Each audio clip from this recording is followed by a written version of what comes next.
বন্ধুরা, আমি গুলশান। কেমন আছো সবাই? ইন্ডিয়ান ব্লগার গুলশান চ্যানেলে সবাইকে আরও একবার স্বাগত জানাই।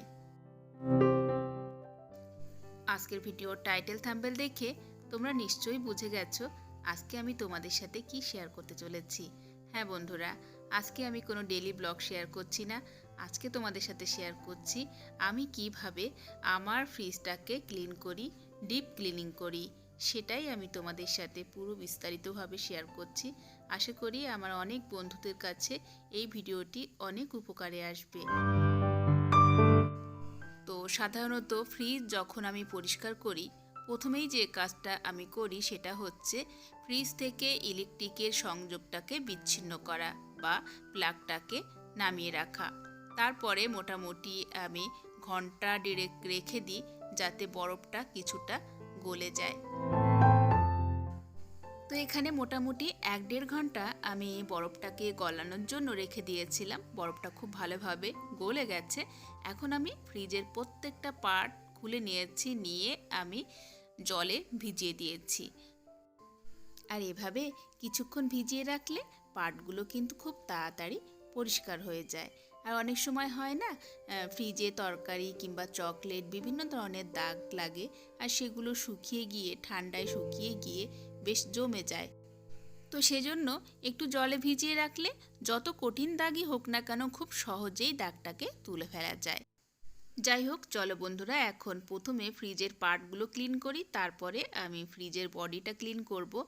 আর ফ্রিজের পার্টগুলো ক্লিন করার জন্য আমি এখানে একটা শ্যাম্পু নিয়েছি। যে কোনো শ্যাম্পু দিয়ে এই ক্লিনিংয়ের কাজটা তোমরা করতে পারো। আমি ম্যাক্সিমাম সময় আমি শ্যাম্পু দিয়ে করি, আবার কখনো কখনো বাসন মাজা যে লিকুইডটা কিন্তু সাবানটা নয়, তো লিকুইডটা দিয়েও আমি ক্লিন করি। তবে ম্যাক্সিমাম সময় শ্যাম্পু দিয়ে করা হয়। তো শ্যাম্পুটা আমি একটা মগে অল্প কিছুটা নিয়ে একটু জলে গুলে নিয়েছি।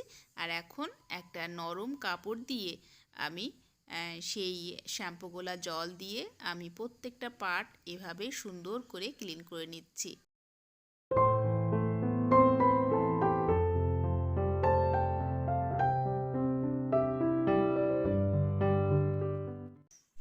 যেহেতু আমি রেগুলার ফ্রিজ এভাবে ক্লিন করি, ডিপ ক্লিনিং করি, তো সেজন্য আমার ফ্রিজে কিন্তু খুব একটা বেশি ময়লা হয় না। তো যাদের ফ্রিজ অনেক দিন পর্যন্ত ক্লিন করা হয় না, তারা চাইলে কিন্তু বাদ দেওয়া ব্রাশ দিয়ে, টুথব্রাশ দিয়ে যেসব জায়গাগুলোতে হাত যায় না, সেই সব জায়গাগুলোতে কিন্তু ব্রাশ দিয়ে ক্লিন করে নিতে পারো। তো এখানে প্রত্যেকটা পার্ট কিন্তু আমি ওই শ্যাম্পুগুলা জল দিয়ে এভাবে ভালো করে প্রথমে একটা কটন কাপড় দিয়ে পরিষ্কার করে নিলাম। তারপর সাথে সাথে কিন্তু আমি এভাবে জল দিয়ে ধুয়েও নিয়ে নিচ্ছি। আর এভাবে একটা একটা পার্ট আমি ক্লিন করে নিচ্ছি আর সেই সাথে জল দিয়ে ধুয়ে নিচ্ছি। এর কারণ হচ্ছে শ্যাম্পুটা যখন শুকিয়ে যাবে তখন শ্যাম্পুর একটা গন্ধ থেকে যাবে। তো সেই জন্য আমি সাথে সাথে জল দিয়ে এভাবে ধুয়ে নিচ্ছি, এতে করে শ্যাম্পুর কোনো গন্ধ থাকবে না।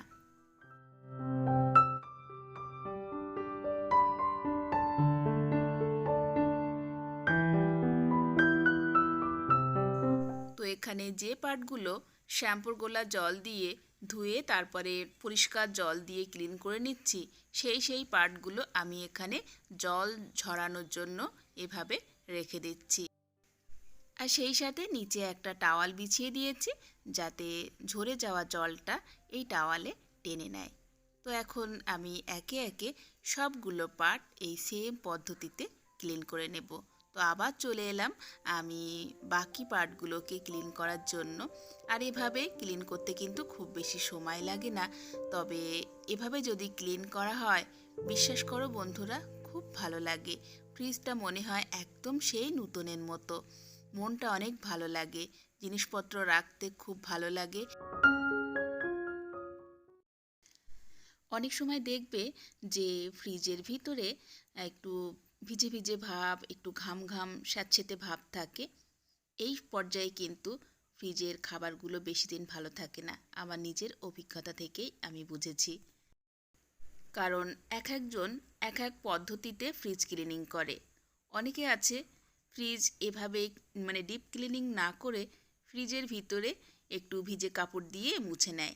এতে করেই কিন্তু ফ্রিজটা স্যাঁতসেঁতে ভাব বা ভিজে ভিজে ভাব বেশি হয়। তো সেজন্য আমি আমার পার্সোনাল অভিজ্ঞতা থেকেই বলছি, বন্ধুরা তোমরা অন্তত মাসে একবার, 15 দিনের দরকার নেই, 15 দিনের প্রয়োজন নেই, তোমরা মাসে অন্তত একবার এভাবে ফ্রিজের সমস্ত পার্টগুলো বার করে ডিপ ক্লিনিং করে, পার্টগুলো সবচেয়ে বড় কথা পার্টগুলো খুব ভালো করে শোকাতে হবে। যদি তোমাদের সম্ভব হয় তোমরা রৌদ্রে শুকিয়ে নিতে পারো, তাহলে তো আরও ভালো হয়। তো এভাবে সুন্দর করে শুকিয়ে নিয়ে তারপরে হচ্ছে বডিটাকে ক্লিন করতে হবে। আর বডিটাকেও কিন্তু আমি সেম পদ্ধতিতে ক্লিন করে নিচ্ছি শ্যাম্পুর জল দিয়ে। আমি একটা নরম কটন কাপড় নিয়েছি, সেই কাপড় দিয়ে আমি শ্যাম্পুর জল দিয়ে এভাবে পুরো ফ্রিজের বডিটাকে সুন্দর করে মুছে নিচ্ছি। যেসব জায়গাগুলোতে মানে একটু অনেক সময় তরকারি কিংবা চকলেট এটা ওটা দাগ পড়ে না, তো সেই সব জায়গাগুলো একটু এভাবে হালকা করে একটু ঘষে নিলেই খুব তাড়াতাড়ি সব কিছু ক্লিন হয়ে যাচ্ছে। তোমরা দেখে বুঝতে পারছো, এই দেখো এই জায়গাটা একটু ময়লা ছিল, তো একটু হালকা করে একটু এভাবে একটু ঘষে নিলাম, সব ক্লিন হয়ে গেছে। তো এভাবে আমি বডিটাকেও প্রথমে শ্যাম্পুর জল দিয়ে ক্লিন করে নিলাম, তারপরে নর্মাল একদম পরিষ্কার জল দিয়ে আবারও আমি 2 থেকে 3 বার এই কটন কাপড় দিয়ে সুন্দর করে মুছে একদম ড্রাই করে নিতে হবে। তো এভাবে যখন ভিতরটা ক্লিন করা কমপ্লিট হয়ে যাবে, মানে জল দিয়ে মুছে একদম ড্রাই করা কমপ্লিট হয়ে যাবে, তখন ফ্রিজের বাইরের যে পার্টটা মানে বাইরের বডিটাকেও কিন্তু সুন্দর করে নরম কাপড় দিয়ে মুছে পরিষ্কার করে নিতে হবে। এই মুহূর্তে আমি ফ্রিজের যে পার্টটাকে ক্লিন করছি, তোমরা আমার হাতের দিকে তাকালে বুঝতে পারবে এই পার্টটা ক্লিন করা কিন্তু খুব জরুরি। এই পার্টের একটা যে রবার অংশ থাকে, সেই রবারের খাঁজের ভিতরে ভিতরে কিন্তু প্রচণ্ড ময়লা জমে থাকে। তো নরম কাপড় দিয়ে একটু সাবধানে করতে হবে, তা না হলে ওই রবারটা যদি ছিঁড়ে যায় সেক্ষেত্রে কিন্তু ফ্রিজটা নষ্ট হয়ে যাওয়ার সম্ভাবনা থাকে। তো খুব সাবধানে ওই খাঁজের ময়লাগুলো আমি কিন্তু খুব সুন্দর করে পরিষ্কার করে নিলাম। তো এভাবে আমি নরম কাপড় দিয়ে আর শ্যাম্পুর জল দিয়ে পুরো বডিটাকে সুন্দর করে ক্লিন করে নিলাম। তারপরে নর্মাল জল দিয়ে পুরো ফ্রিজটাকে আমি পরিষ্কার করে নিয়েছি। আর পরিষ্কার করে নেওয়ার পর এভাবে ফ্রিজের ডোরটাকে কিন্তু খুলে রেখে দিতে হবে, যাতে ভিতরটা খুব ভালোভাবে ড্রাই হয়ে যায়। চাইলে তোমরা পাখা অন করে রাখতে পারো। মোটামুটি 2-3 ঘন্টা এভাবে খুলে রেখে সুন্দর করে মানে ভিতরটা ড্রাই করে নিতে হবে। এতে করে তোমরা নিজেরাই বুঝতে পারবে, যখন তোমরা ফ্রিজটা ইউজ করবে তোমরা নিজেরাই বুঝতে পারবে একেবারে নতুন ফ্রিজ অন করার পরে যে অনুভূতিটা হয় ঠিক সেটাই হবে। আমি 100% গ্যারান্টি দিয়ে তোমাদেরকে বলছি। যাই হোক, আমার ফ্রিজটা একদম কমপ্লিট হয়ে গেছে, একদম পরিষ্কার, মানে ভিতরে বাহিরে সব কিছু পরিষ্কার ক্লিন হয়ে গেছে। এখন আমি যে পার্টগুলো শুকাতে দিয়েছিলাম সেগুলোও কিন্তু একদম পরিষ্কার হয়ে গেছে। তো চলো তোমাদেরকে দেখাই কত সুন্দর ঝকঝকে পরিষ্কার হয়ে গেছে। আর এখন আমি পার্টগুলো মানে ফ্রিজের যে যে জায়গায় ছিল সেগুলো সব কিছু আমি সাজিয়ে দেব।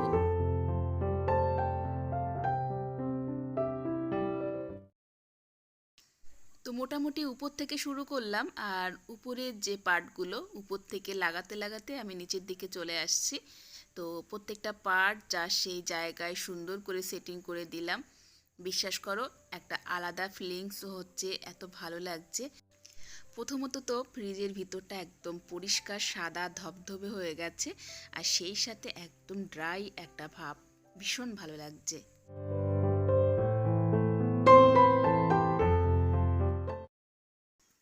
তো এভাবে যদি মাসে অন্তত একবার ফ্রিজটাকে ডিপ ক্লিনিং করা যায়, খুব বেশি সময় কিন্তু লাগে না, মোটামুটি 1 ঘন্টার মতো লেগেছে আমার ক্লিন করতে, আর বাকি আমি 2-3 ঘন্টা রেখেছি ড্রাই করার জন্য।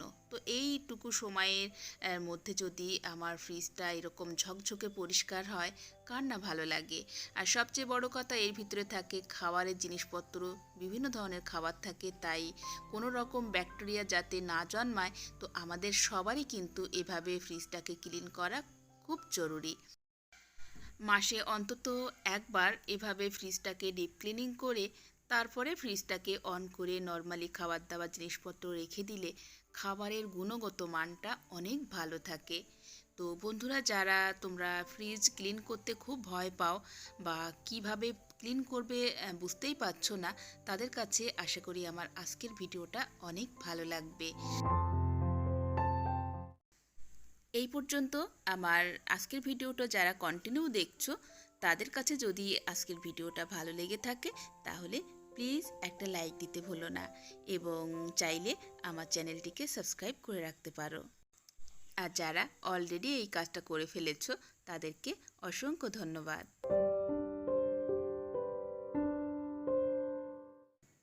তো এখানে আমি ফ্রিজের প্রত্যেকটা পার্ট যার সেই জায়গায় সুন্দর করে সেটিং করে লাগিয়ে দিলাম। এবার আমি ফ্রিজের ডোরটাকে বন্ধ করে দেব এবং ফ্রিজটাকে আমি অন করে দেব। জিনিসপত্র রাখার কমপক্ষে 30 মিনিট আগে আমি ফ্রিজটাকে অন করে দিলাম। তারপরে 30 মিনিট পর আমি জিনিসপত্র যা কিছু রাখার রেখে দেব।